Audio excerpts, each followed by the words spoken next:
Seal দেখা দেয়।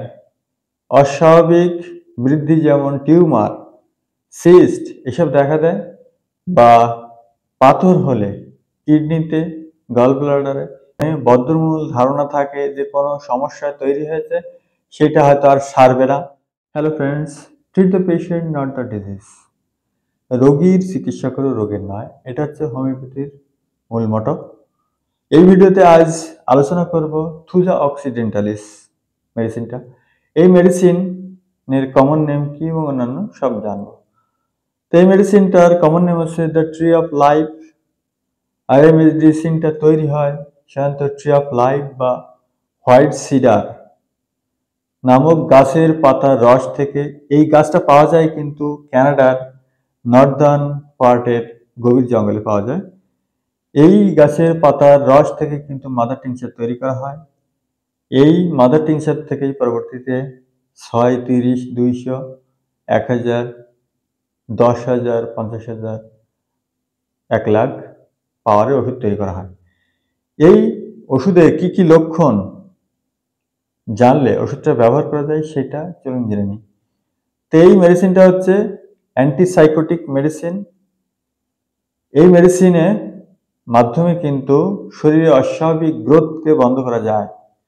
এই মেডিসিন যে যে লক্ষণে ভালো কাজ করে সেই লক্ষণগুলো: 1, এই মেডিসিনটা হাইড্রোজেনয়েড বা যেসব ব্যক্তির ক্ষেত্রে দেখা যায় যে জল ধাতুর বা অল্পতেই রসে এবং শরীরে শান্ত রস দাঁড়ায়। আসিল দেখা দেয়।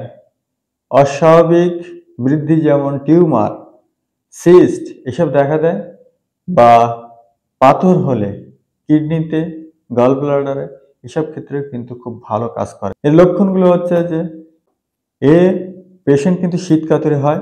এটার পেশেন্টরা মাংস খেতে খুব পছন্দ করে। এই পেশেন্টদের সর্দি কাশি লাগার প্রবণতা থাকে বেশি। লবণ খেতে চায় খুব বেশি, পেঁয়াজ খেতে চায় খুব বেশি, তারপরে ঠান্ডা জিনিস খেতে চায়। থুজার রোগ লক্ষণ সবসময় বৃদ্ধি পায় বাম দিকে। এর রোগ লক্ষণ বৃদ্ধি পাওয়ার সময় হচ্ছে রাত 3টে পর থেকেই রোগ লক্ষণ বেশি বৃদ্ধি পায়। থুজার মানসিক লক্ষণ দেখা যায় যে সবসময় কিন্তু এদের মনে বদ্ধমূল ধারণা থাকে যে কোনো সমস্যা তৈরি হয়েছে, সেটা হয়তো আর সারবে না। সবসময় তারা যদি পথে ঘাটে চলাফেরা করে তাহলে কিন্তু তাদের সবসময় একটা মনে হয় যে পিছনে কেউ ফলো করছে বা কেউ যেন আছে বা তাদের অনুসরণ করছে, এবং পিছনে ফিরে তাকিয়ে দেখে যে কেউ নেই। তারপরে এদের পিপাসা কম থাকে, এদের পায়খানা কোষ্ঠকাঠিন্য দেখা যায়, ঘাম বেশি বেশি হয়। ঘাম হওয়ার আবার বিশেষত্ব আছে, কাপড়ে ঢাকা অংশেই বেশি ঘাম হয়। যেখানে খোলা থাকে শরীরের অঙ্গ সেখানে কিন্তু ঘাম কম হয়। মৃত্যু মানুষের স্বপ্ন দেখে বেশি, প্রস্রাবের জ্বালায় ভোগে, পাথরের সমস্যায় ভোগে, সিস্ট হতে পারে। মহিলাদের ক্ষেত্রে কিন্তু বাম ওভারিতে সিস্ট হতে পারে, সেটার সমস্যায় ভোগে। এছাড়াও কিন্তু দেখা যায় যে এর পেশেন্টরা সবসময় একটা অস্বাভাবিক বৃদ্ধি শরীরে দেখতে পায়, যেমন আসিল হওয়া, তারপর সিস্ট হওয়া, কোনো টিউমার হওয়া, কোনো লাইপোমা হওয়া বা কিডনিতে পাথর হওয়া, গলব্লাডারে পাথর হওয়া, এরকম অস্বাভাবিক লক্ষণ দেখতে পায়। এদের পেশেন্ট কোনো টিকা দেওয়ার পরে যদি সেই পেশেন্টের কোনো সমস্যা হয় বা কোনো সাইড এফেক্ট তৈরি হয়, সেক্ষেত্রে কিন্তু এই থুজা খুব সুন্দরভাবে কাজ করে সেই সাইড এফেক্ট কাটানোর জন্য, এবং থুজা সবসময় সেই সাইড এফেক্টগুলো দূর করে দিয়ে কিন্তু শরীর সুস্থ করে দেয়।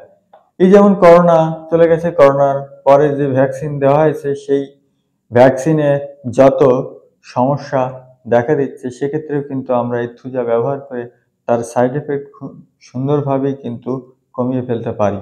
কারো চোখের আঞ্জনি হচ্ছে, বারবার শক্ত হয়ে গেছে, সেই আঞ্জনি সারছে না বা ঠিক হচ্ছে না, সেক্ষেত্রেও কিন্তু আমরা থুজা ব্যবহার করতে পারি, এবং থুজা ব্যবহার করলে সেই চোখের যে শক্ত হয়ে যাওয়া আঞ্জনি সেটাও কিন্তু আমরা সারিয়ে ফেলতে পারি। এই মেডিসিনের ক্ষেত্রে দেখা যায় যে কোষ্ঠকাঠিন্যে ভোগে রোগীরা কোষ্ঠকাঠিন্য সবসময় দেখা যায়।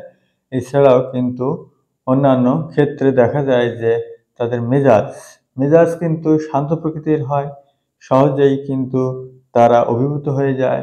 একটু ধর্মীয় বোধে কিন্তু তারা বেশি উদ্বুদ্ধ থাকে। তারা সবসময় ধার্মিক হয়ে থাকে। এই লক্ষণগুলো যদি আমরা পেয়ে থাকি তাহলে কিন্তু থুজা অক্সিডেন্টালিস ব্যবহার করে আমরা সুন্দরভাবে রোগ কিওর করতে পারি এবং শরীরে আমরা বিভিন্ন রোগকে নির্মূল করতে পারি এবং আমাদের শরীরকে সুস্থ করতে পারি। তো এইরকম তথ্য পেতে চ্যানেলটাকে সাবস্ক্রাইব করবেন এবং নতুন নতুন ভিডিও পেতে অবশ্যই আমার সাথে যুক্ত হয়ে থাকবেন।